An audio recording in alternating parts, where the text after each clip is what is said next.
scooter heads, or as they say in Samoa, talofa.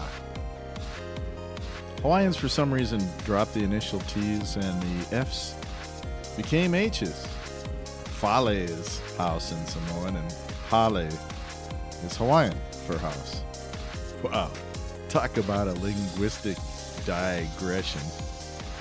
In this episode, we're going to talk about what's going on the YouTubes, some of the things that I like to watch, people I like to follow,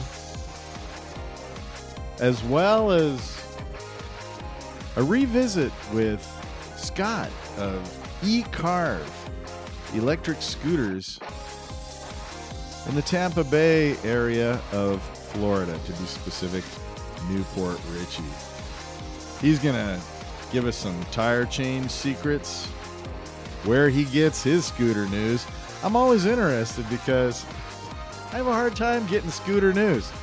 I feel that my job is to sort of find out what's going on around the scooter world and piece it together so you don't have to. If you just listen to this podcast, you'll be pretty good. If you really want to go into deep dives, you can always check out the Electric Scooter Guide, non-affiliated. And again, as I like to say, I don't make any money. I'm not monetized, so I got no reason to prop up certain scooter brands or to talk foul of any other scooter brands unless I actually had real problems with them, or in the case of the ones that I support or say are good, I've actually had good experiences with them. So what you get is unbiased news here, but it is hard to find news. So we'll talk to Scott, but here's a spoiler alert. He says Jimmy Chang is the guy he likes to watch on YouTube and listen to. Who are some of the folks that I like to listen to? What YouTube channels do I like to follow? Alien Rides is a good one. Based somewhere in San Francisco. He likes to use this big scenic hill when he tests out new scooters, and he's good about kind of scooter fashion, scooter gear kind of stuff. He's got a really cool metallic looking backpack, and he always sports the latest and greatest, most expensive helmets. Important, if you like your melon. A lot of trips to the emergency room are due to people taking a spill and knocking their noggin against the asphalt. So investing in a good helmet is always a good idea. So Alien Rides is one guy. Here's one you probably haven't heard of. Aroma Surf. Yeah. He's a guy out in Hawaii. I'll try and interview him at some point. It's kind of a it is a food-oriented YouTube channel. But the way he gets to the different food venues is by scooter. And he'll play some Hawaiian reggae as he's scooting the streets of Honolulu and local areas. Aroma Surf. His logo is a big piece of garlic. I don't know. Maybe I'm not seeing something in that logo. I would do like a wave and a flower or a pineapple or something. I don't know. But he's got a big piece of garlic. I guess maybe that's why aroma, the smell of garlic. I don't know what it has to do with Hawaii. One of the first people I started following was Ben Fox.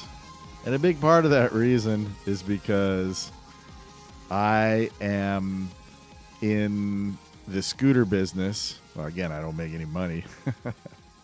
I follow my hobby with passion is for fun. I just enjoy riding scooters. I'm not trying to save the planet. If you are, great, wonderful. And I figure the time that I'm on a scooter, that I'm just joyriding, at least I'm not putting a bunch of emissions out into the sky. I know people will argue, well, you're using precious metals and they got to dig those out of the ground, and what happens to them when you toss your scooter away and all that kind of stuff. So I don't really know how it balances out, except the people that have studied it tell me that scooters are way more friendly for the environment than combustion engines spewing carbon into the sky. At any rate, Ben Fox has a funny take on scooters. Fun to watch. He's got a good sense of humor. He makes interesting videos, and I started watching him as I was just getting into scooters. So I really recommend Ben Fox. He is in England, so if that is a good thing for you, or maybe you think it might not apply, they're going to have different scooters, and even the same scooters may come under a different name when they go to England rather than when they go to Australia or the United States or Dubai or the Philippines, Thailand, wherever you're listening from.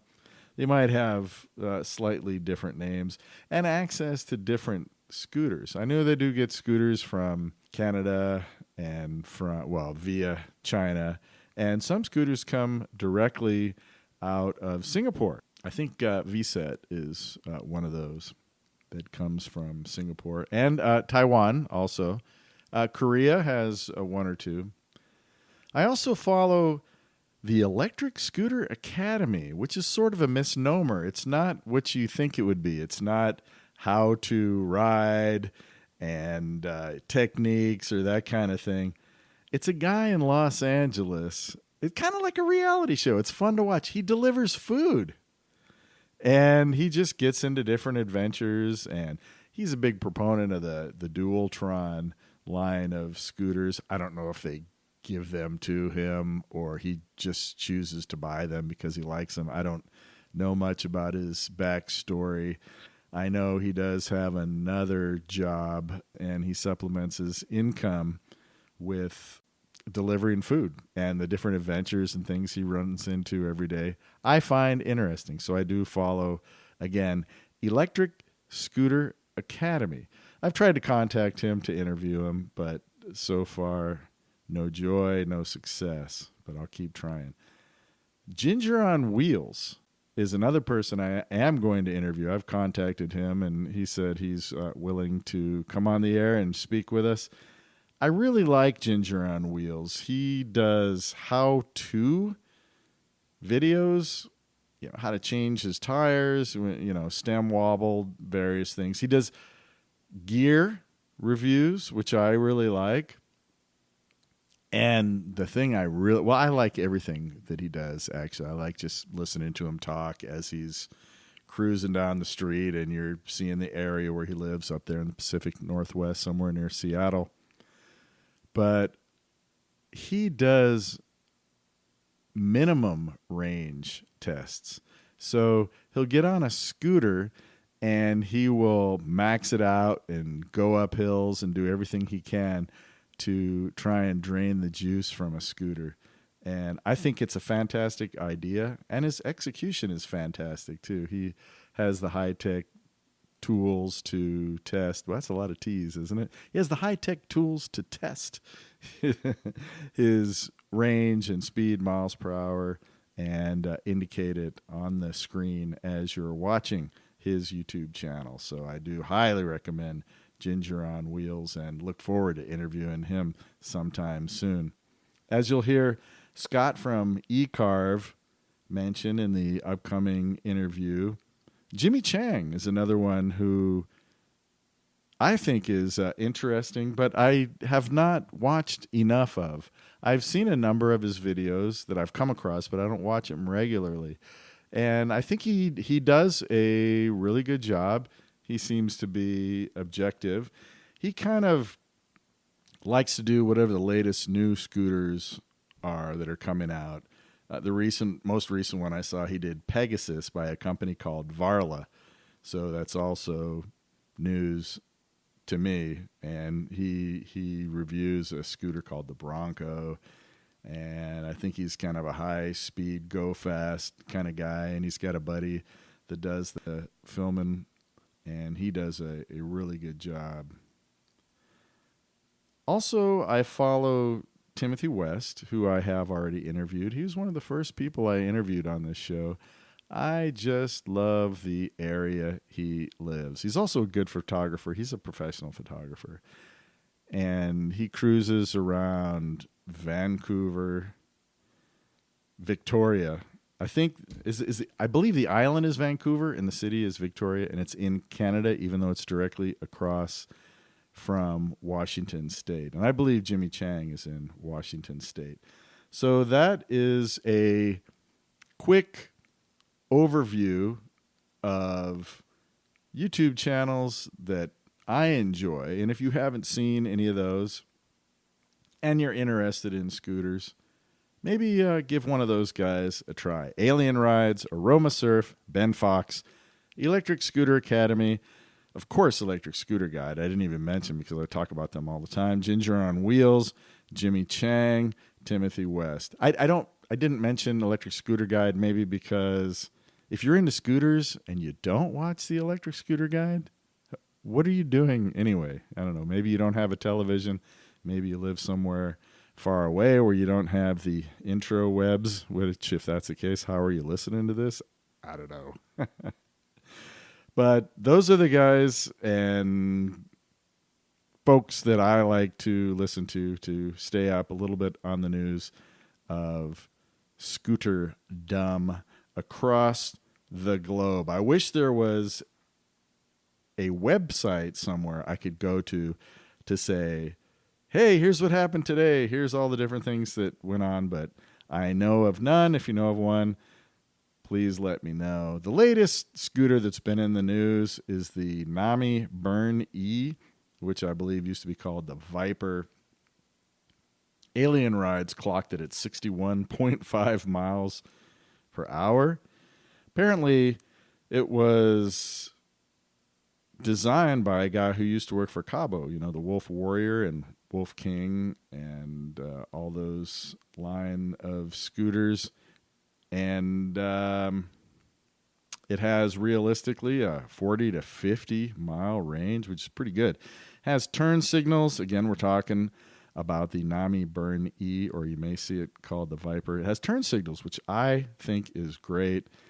I don't think lack of a steering damper is a good idea for something that goes over 60 miles per hour. And it looked like some of the components on there were not quite up to par. Also had a weird thumb throttle, according to Alien Rides, which had kind of a dead spot in it. Kind of cool that the stem is carbon fiber. I don't know if that's good or bad. It's going to make it lighter. I know that.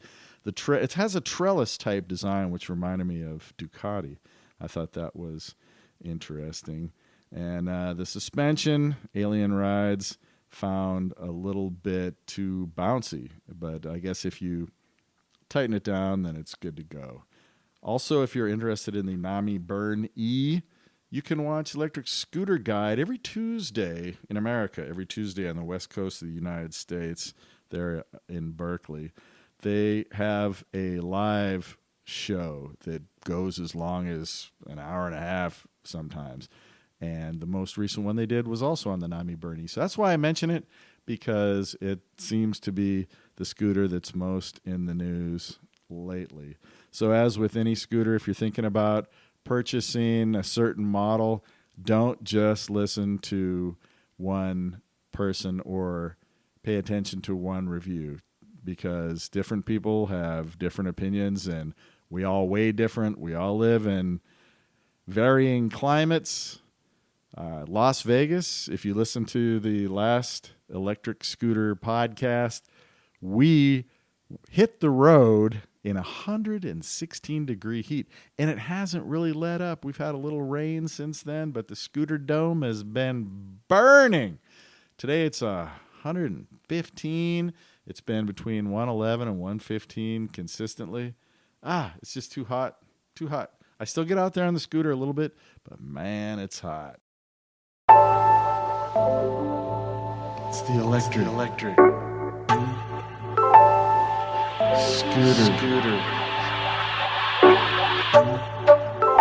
podcast.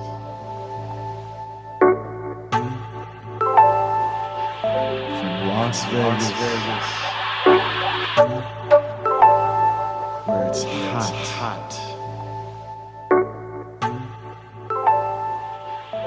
The Electric Scooter Podcast. If you recall our earlier podcasts interviewing Scott from E-Carve in the Tampa Bay area, Scott is really a pillar of the community, a small businessman who also works as a paramedic and firefighter. I mean, gosh, what a good guy. He's bringing business to the local area, and those folks are renting his scooters. Those folks, I mean tourists and probably locals too, spreading the word of scooters and getting them out and about. Would Timothy West say out and about? He said people don't really say that in Canada, but I don't know. They call a little jaunt on the scooter, they call it a boot. We're going out for a boot. So if you're in Florida, Tampa Bay area specifically, and you're out on a boot, you're more likely to patronize the local restaurants and that, aren't you? If you're cruising around in the breeze. So Scott is just a good guy, very knowledgeable. He mostly rents out. I mean, he does sell scooters too, but those he rents are the Segway 9bot Max, which is a great scooter for first-time buyers. And one of the things that's amazing about that scooter, in my opinion, are the tires and the fact that they have a whole bunch of goop that they put in their tires to lessen the likelihood of a flat. And since Scott carries so many of those scooters and sees them all the time, he knows every little maintenance issue. And he has a nice little spiel here on tires that I think applies to all scooters. So I think it's worth listening to. I was going to save it for an all-tire episode, but hey, what the heck? Let's spill the beans. I'm not going to say without further ado because I don't know why people say that. I don't like it. It's some kind of French word. If you had some ado, would you be missing it? Or you only have a little bit, but you just don't want to take it further? I don't get the whole ado thing. So let me just reintroduce to you Scott from E-Carve Scooters.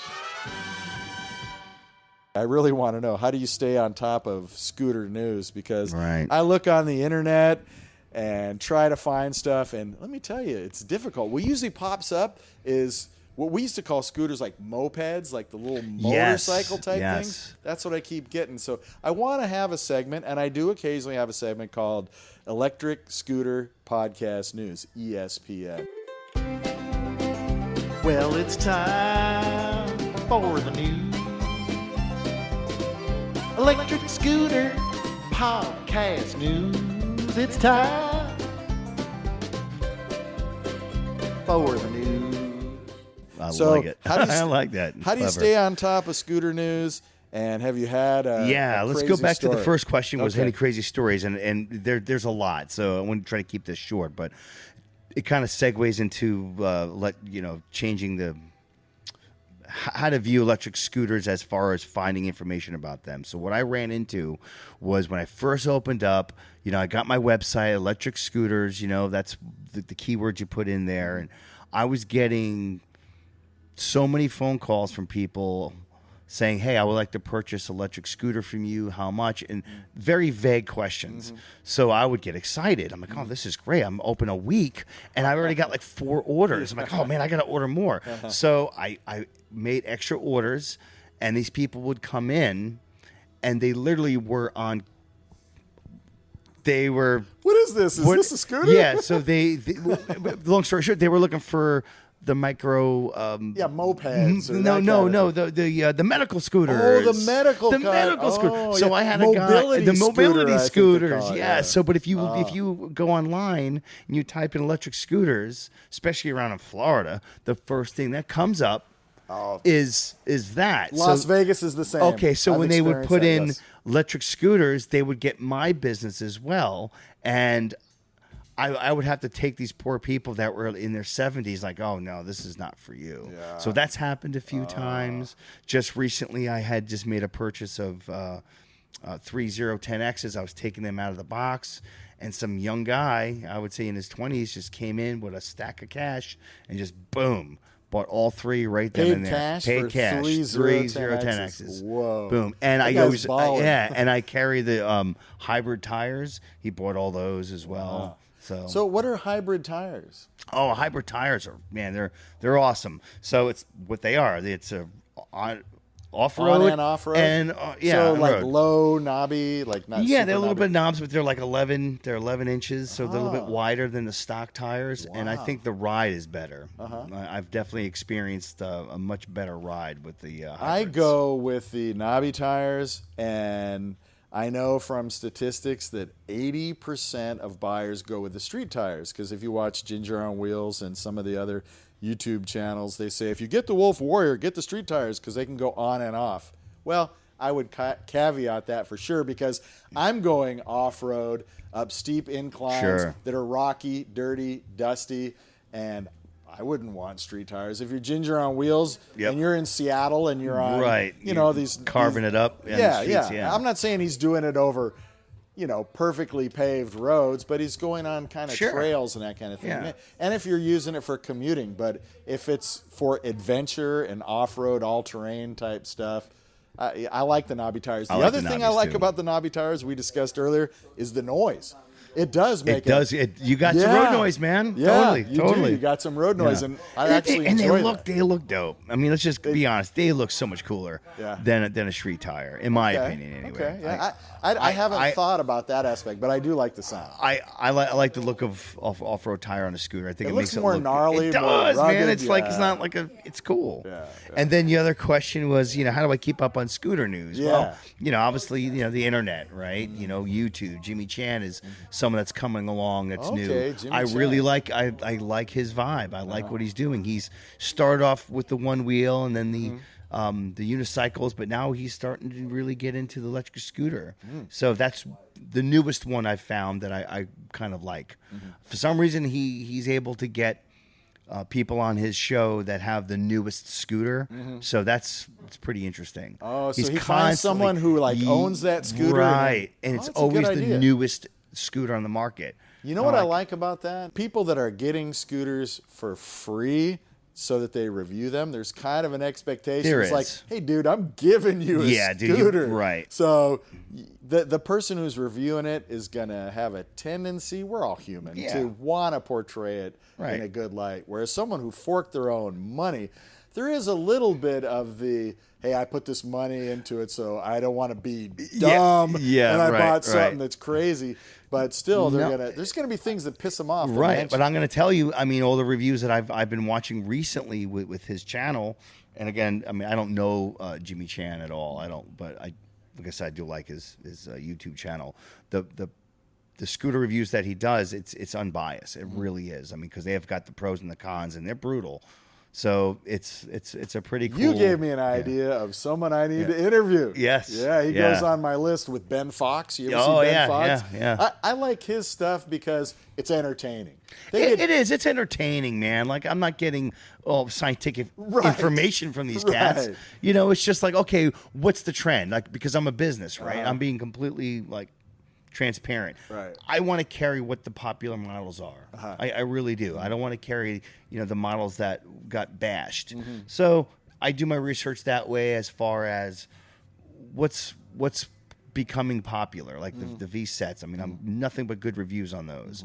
So I want to start carrying those as well. I want to carry the Wolf Warrior. But you heard something negative about the Wolf King? Not negative, just wasn't really worth, because it's a new one, and it really didn't overshadow anything else. It was just like, this is still great.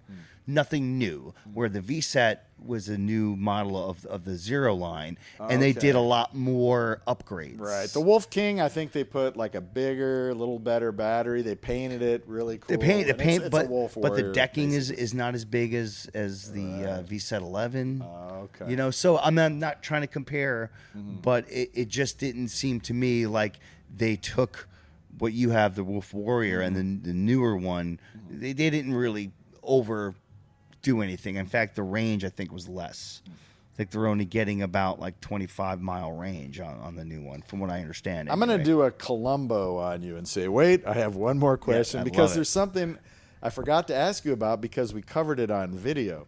And that is you were starting to talk about, rather than slime, the way that Segway puts like a strip of slime-like material in their tires, which is both good and bad? I say it's good. I say it's better than slime. Okay, unless you get a side puncture, which slime doesn't even work for that either. Though you got to follow. I mean, you get a side puncture, you're done. You got to just replace the tire. But with Segway or the 9-bot line does anyway, they have this inside the tube because they are tubeless, but they're still pneumatic, right?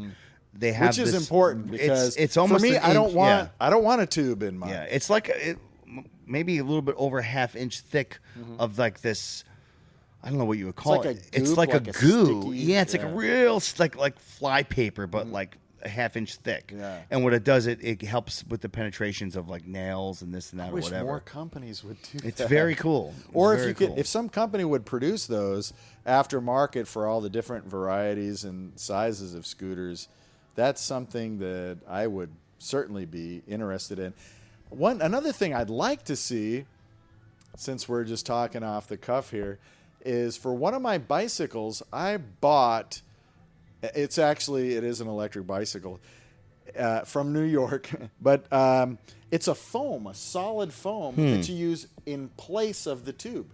You take the tube out and you put it, and it's almost like you know that fanoodles or whatever they are. Yes, that go in yeah, swimming yeah, pools? exactly. It's like that. How does that work, though? I Is have that it in good? my e-bike. It just takes the place. You take the tube out, Right, and put you that in there. Put the foam in, and if you run over something sharp, it's just penetrating the foam. It doesn't affect it at all. Yeah, and I've had good luck with it. So why don't we have those for electric scooters? Now that you mention it, you're going to see someone try to make that.